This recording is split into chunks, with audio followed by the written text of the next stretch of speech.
Hi everyone! Welcome to the 30 Days to Spring Tidying Challenge, a challenge that I created that is based off of Marie Kondo's The Life-Changing Magic of Tidying Up. Today we are going to be starting the huge category that's going to take us from today, day 9, all the way to day 29. And that is the general miscellaneous category, or the Komono category. Today on day 9, I'm going to be tackling CDs, DVDs, video games, and software. CDs and DVDs are very similar to books in that you pick up each one to see if it sparks joy, but Marie Kondo strongly advises not listening to any of the music or watching any of the DVDs. When I do this category today, I'm also going to keep in mind for the DVDs the titles of the DVDs that I keep. Very much in line with day 7 when we talked about the titles of books and having these titles essentially be a manifestation of what you want in life, I'm going to look at my DVDs in the same way. Hubby has his own set of DVDs that are kind of uniquely his, even though we share them, of course.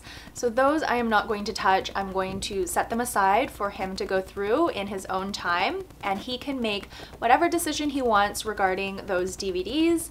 I'm not going to pressure him either way to let go of or to keep any of the items. We don't have a lot of video games or software, so the majority of the items that I tackled today were in the CDs and DVDs category. I found this pretty easy to do. As soon as I picked up an item, I pretty much knew right away whether or not it sparked joy, and I was able to let go of the majority of my CD collection. I haven't listened to any of my CDs in years. We basically rely on Spotify now, and we stream all of our music. Hubby subscribes to it, so it's very easy for us to just play what we want on demand. Knowing that, I feel like I shed a lot of my high school self. The theme for the past 2 days has been shedding my past selves, and I feel like I really did that today because most of my CD collection was gathered in my high school and early university days. I remember agonizing over a decision to buy a CD, and eventually I built up quite a collection, and now I am letting it all go. The only CDs that I'm really keeping are from my favorite singer and songwriter, Tori Amos. I was going to pare down and keep only a select few, but I just couldn't bring myself to do it at this point in time, so I ended up keeping all of the CDs that I have from her. I have a lot of her full-length CDs as well as her singles. For a long time I was trying to collect them all, but it is nearly impossible because artists put out so much creative material now.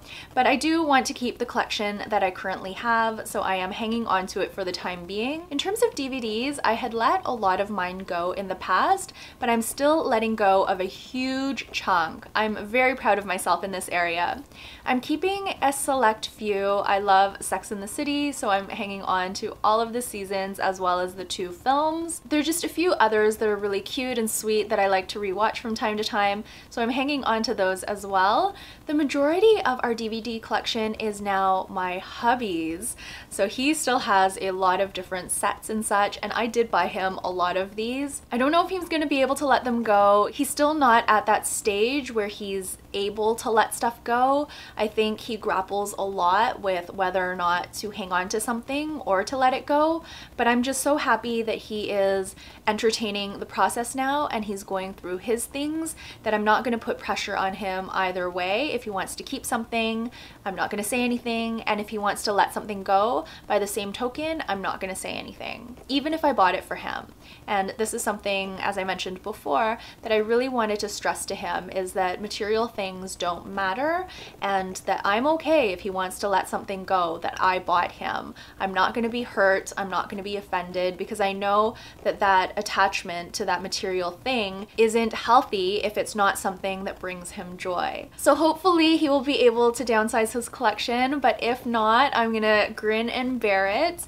I'm so proud of hubby and me. This is the majority of what we'll be letting go of. Pretty much all of my CDs as well as a good chunk of our DVDs. Hubby is hanging on to quite a few box sets and the like, but if they spark joy, then that is perfectly fine. This isn't even all of the DVDs and Blu-rays. Hubby took a select few to see if he could sell them at this little used DVD shop that is on his way home. We also got rid of a lot of old computer discs as well, but we just ended up letting those go. I'm not showing them in this segment. I am so happy to have all of this out of our big wall unit, and that frees up a lot of space for us to either leave empty or to store other things. I'm gonna move on to the next category tomorrow, which is going to be, oh no, we're going to be going through stationery, school supplies, and office supplies. Tomorrow is going to be huge and very, very difficult for me. It is very hard for me to let go of stationery, especially notebooks and the like, but we will get through it. I know we will. Thank you so much for watching day 9. I will see you tomorrow on day 10. Please let me know down below how you're doing. I know a lot of you have read The Life-Changing Magic of Tidying Up and you've gone through the KonMari method yourself, so please let me know down below how it went for you. Even if you're not tidying alongside me, I would love to hear how it went for you when you went through the process, as well as any tips and tricks that you have to share, especially for this Komono category, which I am essentially tackling for the first time. I've done bits and pieces here and there, but I've never tried the full method on all of these categories sequentially, day after day after day. Please feel free to give me your advice. I would love to hear some of it. I will be back tomorrow with the next episode of this tidying challenge. Until then, please take care and bye for now.